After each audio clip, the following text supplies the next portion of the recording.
5 ऐसे warning sign जो आपको ये बताते हैं कि आपके गुर्दे ख़राब होने लगे हैं, आपको इनका टेस्ट लाजमी कराना चाहिए। पाकिस्तान समेत दुनिया भर में गुर्दों की बीमारी और किडनीज की बीमारी बहुत कॉमन हो चुकी हैं। हमारे जिस्म के अंदर 2 गुर्दे मौजूद होते हैं। अगर किसी इंसान के अंदर एक गुर्दे जितना भी फंक्शन और फिल्ट्रेशन हो रही हो, तब भी आपके जिस्म में कोई अलामात नहीं आती। आप इस चीज़ का अंदाज़ा इससे लगाएं कि जब एक शख्स दूसरे शख्स को अपना एक गुर्दा डोनेट कर देता है, दे देता है, तो उसके बावजूद भी वो अपनी ज़िंदगी अच्छी और सेहतमंद गुजारता है। लिहाजा जब आपके जिस्म में गुर्दों के अलामात आना शुरू होते हैं तो आपको ये समझ जाना चाहिए जो आपकी डिजीज़ है गुर्दों की वो एडवांस हो चुकी है। मकसद ये कि वो जो लॉस है गुर्दे का वो एक गुर्दे से भी कहीं बढ़ चुका है। इस वीडियो में मैं आपको 5 ऐसे वार्निंग साइन बताऊंगा जिससे आपको ये पता चलेगा कि आपकी गुर्दे की बीमारी एडवांस होने वाली है और आपको इसके टेस्ट लाजमी कराने चाहिए। ये वीडियो एंड तक लाजमी देखिएगा। इन अलामात में पहले नंबर के ऊपर होता है आपको बार बार पेशाब का आना। अगर रात के वक्त आपको बार बार पेशाब का आता है और आपके पेशाब के अंदर और यूरिन के अंदर चिपचिपाहट होती है तो आपको ये समझ जाना चाहिए कि आप गुर्दे की बीमारी का शिकार हो रहे हैं।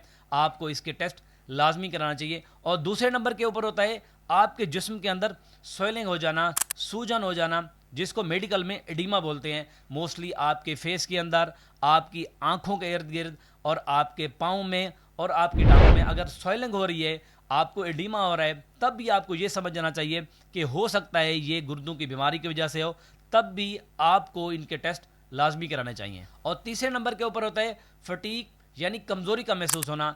जब भी आप में गुर्दे की बीमारी शुरू हो रही होती है तो आपके जिस्म के अंदर कमज़ोरी आना शुरू हो जाती है, क्योंकि गुर्दा आपके जिस्म के अंदर नमकियात को जो है वो बैलेंस करके रखता है। जब इलेक्ट्रोलाइट और जो नमकियात हैं वो ऊपर नीचे होती हैं तो आपको कमज़ोरी और वीकनेस कराती हैं। उसके अलावा दूसरे नंबर पर यह है कि आपके गुर्दे का काम खून बनाना भी होता है। जब भी आप गुर्दे की बीमारी का शिकार होते हैं तो आपको इरिथ्रोपोएटिन की कमी होती है, जिसकी वजह से आपके जिस्म के अंदर खून की प्रोडक्शन कम हो जाती है और आपको कमज़ोरी महसूस होने लगती है। और चौथे नंबर के ऊपर होता है शॉर्टनेस ऑफ ब्रेथ या सांस का फूल जाना।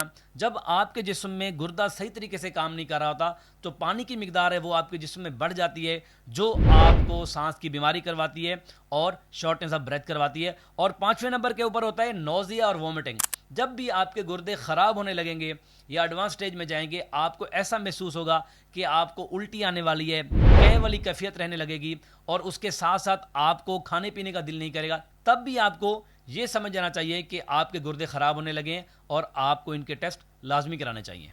और अगर किडनी फेलियर के मेजर वजूहात के ऊपर बात करें तो वो मेनली 2 हैं। एक तो यह है कि आपको हाई ब्लड शुगर का होना, कि आपके जिस्म में शुगर हर टाइम बढ़ी रहती है, आप डायबिटीज़ का शिकार हैं लेकिन उसके बावजूद आप उसकी मेडिसिन नहीं ले रहे, तब भी आपके ये गुर्दे क्या होते हैं वो ख़राब होते हैं। ये आपके नेफ्रॉन को इन्फेक्शन करा देती है, जिसकी वजह से आपका जो गुर्दे हैं वो भी आहिस्ता आहिस्ता ख़राब होना शुरू हो जाते हैं, जिसको डायबिटिक रेटिनोपैथी कहते हैं। और दूसरे नंबर के ऊपर होता है high blood pressure. Basically high blood pressure भी आपके नेफ्रॉन के अंदर जो खून का प्रेशर है उसको बढ़ा देता है, गुर्दे को अपना फंक्शन सही तरीके से नहीं करने देता, तो आपका गुर्दा आहिस्ता आहिस्ता ख़राब होने लगता है। ये 2 मेन वजूहात हैं। इसके अलावा तीसरे नंबर पे ये है कि अगर आपको रिकरेंट इन्फेक्शन हो, आप पानी कम इस्तेमाल करते हो, आपको बार बार यूरिन इन्फेक्शन होता रहा हो। चौथे नंबर के ऊपर है आपको रिकरेंट जो किडनी स्टोन्स हैं वो होते रहे हो। ऐसे बहुत सारे लोग हैं जिनको स्टोन बार बार होते रहते हैं, तो ऐसे लोगों में भी गुर्दे ख़राब होने के चांसेस बढ़ जाते हैं। और पाँचवें नंबर के ऊपर आता है